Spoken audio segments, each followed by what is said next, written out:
did, however, manage to change into my organic yoga lifestyle outfit.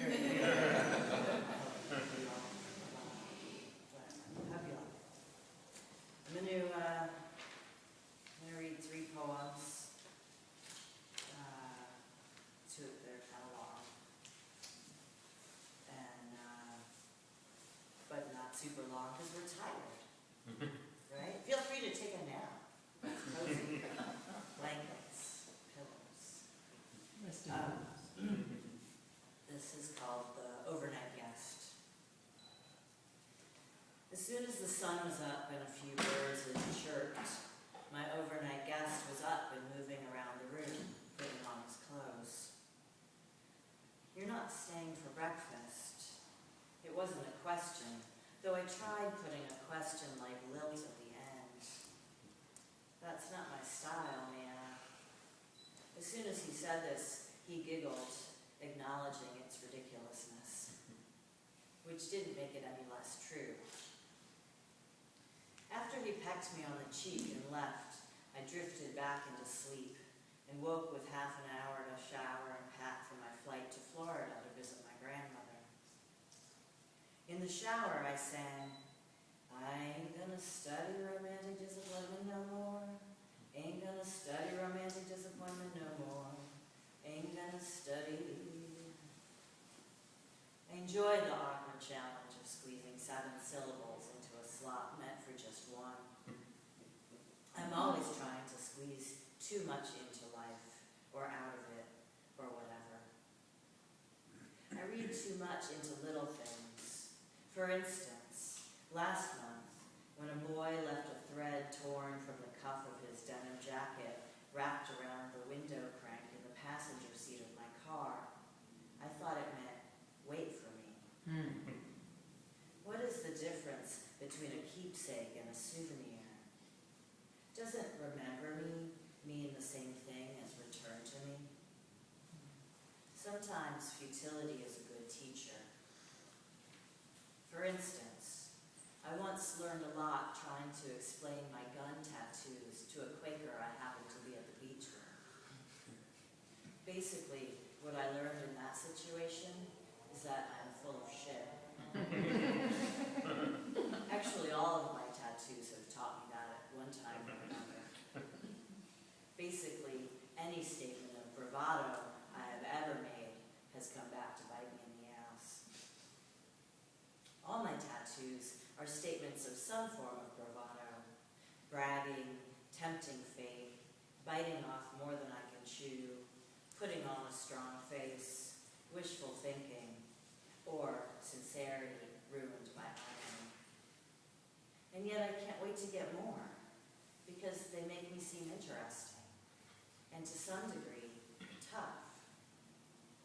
In case you can't tell, I'm not tough, unless a marshmallow encased in titanium is tough. While my overnight guest was fucking me, he kept checking in with me to see if I was all right. Because he was drunk, and he thought I was crying. But those are just the sounds I make.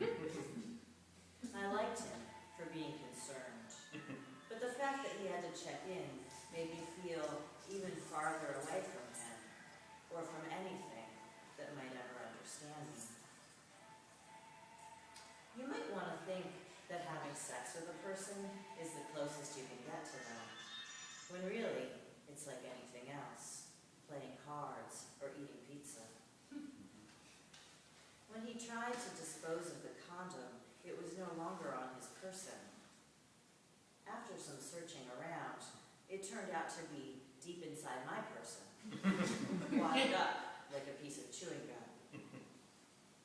"I'm not going to worry about that," I said, emphatically throwing it in the wastebasket, and then proceeded to worry about it, going all the way down the worry road. I'm over 40, have never been pregnant, have one remaining ovary. That road is more one of fantasy than of actual fear. Still, my theory of why I've been so boy crazy lately is that my body is making its last-ditch effort to become pregnant before my eggs are hopelessly I decided I wouldn't tell my overnight guest about the abortion because it would only make him sad, and he is so deeply sad already. Then I decided to keep the baby and raise it with another, better man. I had someone in mind, and it made me smile to think about him while lying in bed next to the overnight guest. I try to have at least 3 men in fantasy rotation at all times, so I am never without someone to think about while lying in bed next to someone who's just disappointed me. Then I decided it would be a mistake to keep the baby, and that the better man would likely leave me for a better woman, who would never ask him to raise someone else's child, and who would still be young enough to have his baby, if that's what he wanted. Yup, abortion was the clear path for someone like me in a situation like mine. Then I remembered the men I saw that week in front of Planned Parenthood carrying signs that said, "Men robbed of fatherhood." But the overnight guest is already a father, so no one can rob him of that. Of course, when I saw those men with those signs, I did not feel compassion for them. I thought, so go knock someone up who wants to have your baby, fuckheads.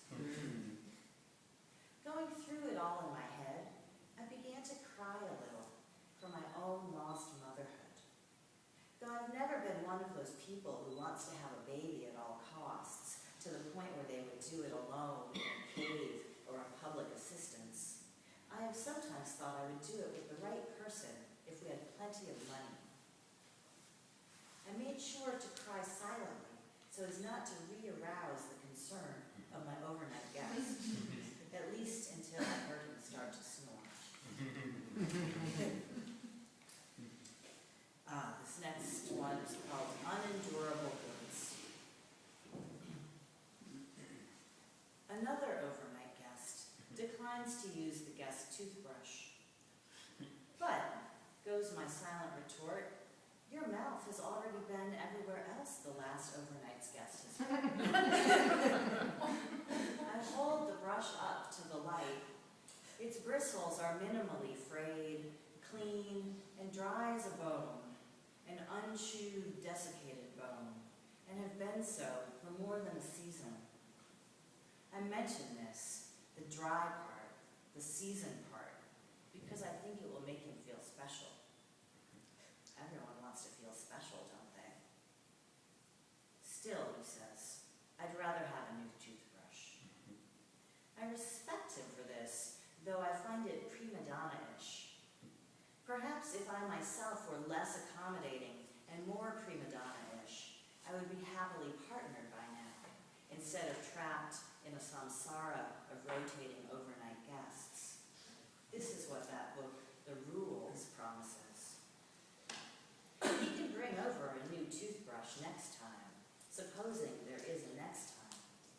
I'll even buy him one as a gesture of my willingness to arrange a next time. But tell me, what am I supposed to do with the old toothbrush? Am I to contribute a perfectly good toothbrush to the landfill just because a new lover has qualms about sharing personal goods? People do that with dildos, I know. The San Francisco Bay Area in particular is filling up the Altamont landfill with dildos faster than silicone can be mined to make new ones. For now, he uses my toothbrush and I use the guest toothbrush because I am nothing if not accommodating. This, to me, is the crux of the paradox. If everyone is special, then no one is special. If no one is special, then no one deserves their own toothbrush. I believe I could learn to share if it meant there would be enough to go around.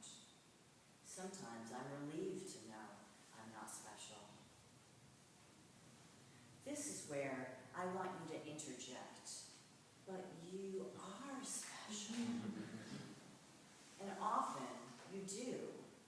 But it is either not the right you doing the interjecting, or it is the right you not doing it convincingly enough, perhaps out of irritation at being manipulated. So, I guess I am a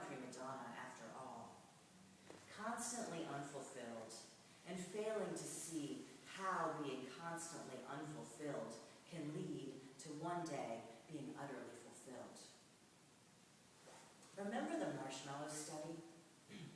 Where they put those kids alone in a room with a marshmallow and told them if they didn't eat the first marshmallow, they could have a second marshmallow, and so on.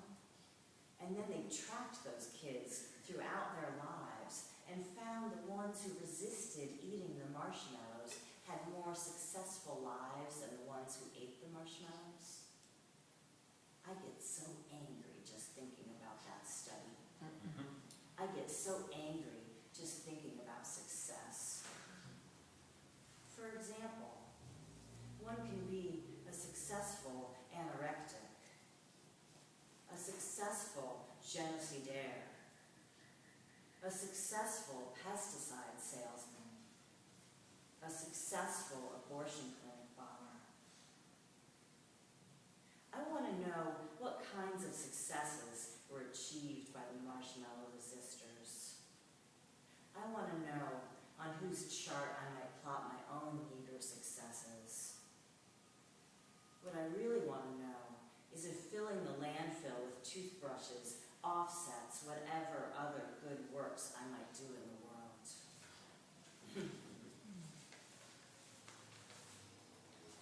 This last piece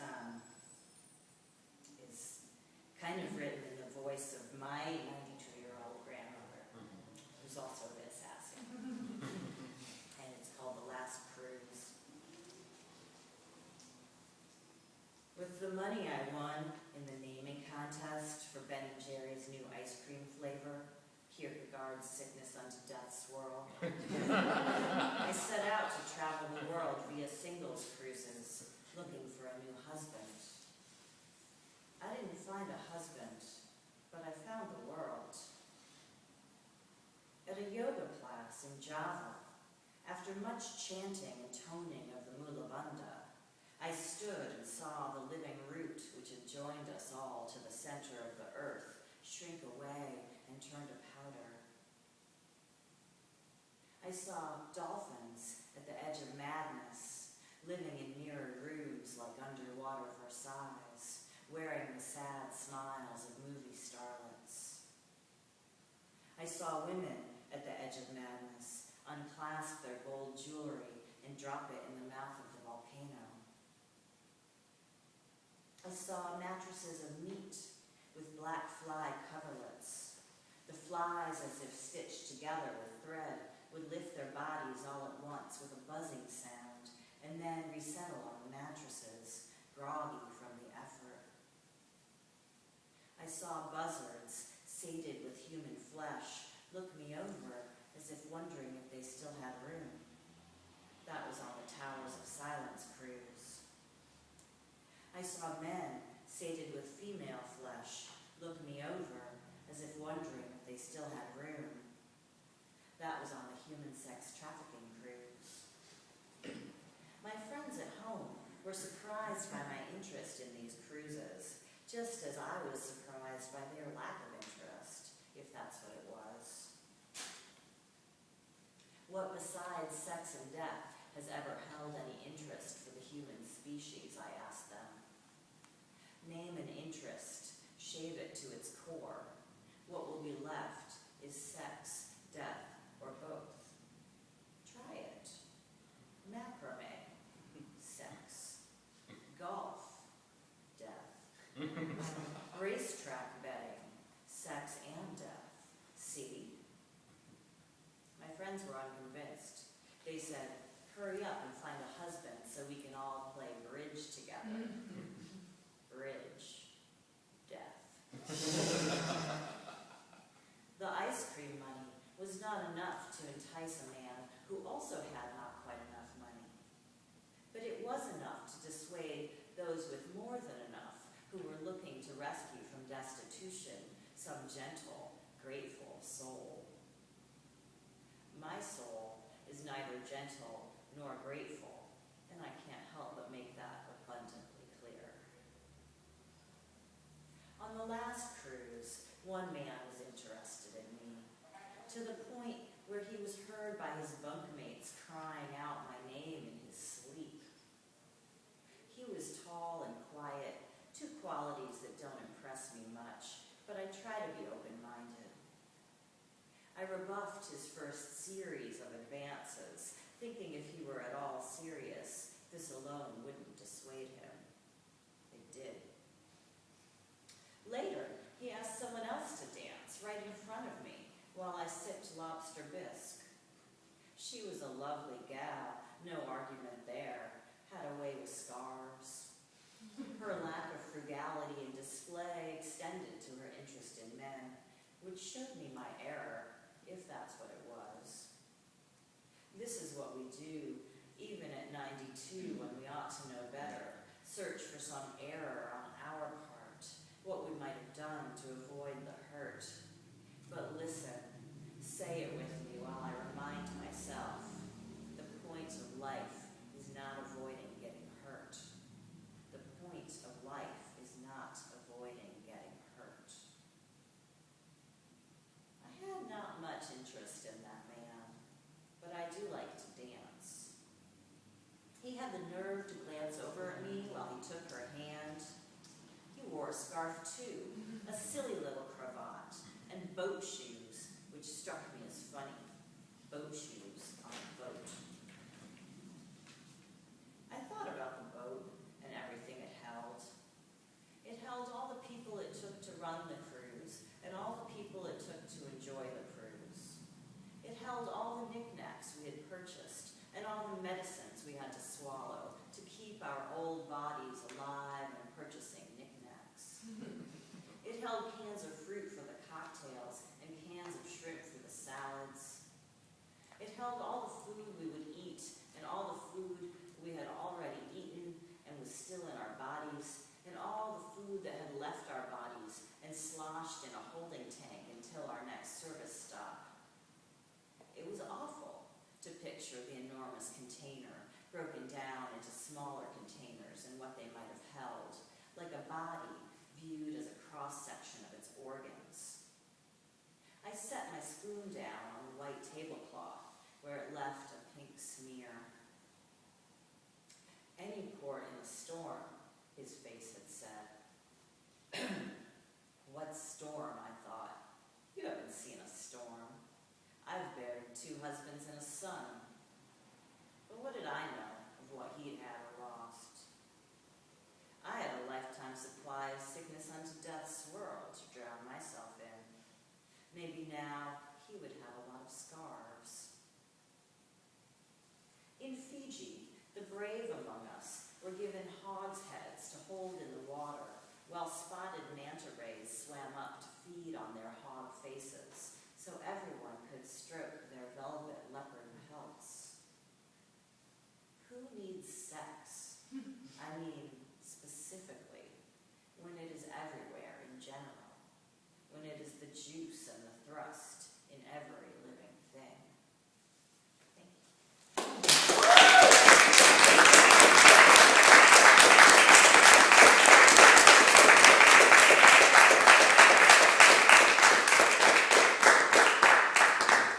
Sir, Fran Wisby, thank you so much. Thanks to all the writers tonight, the readers. You're all really wonderful. Cassandra Dalla, William Taylor Jr., S.B. Stokes, Sean W. Lozano, John W. Evans, Sir Fran Wisby, our wonderful musician, Justin Lynn. Applause for everybody.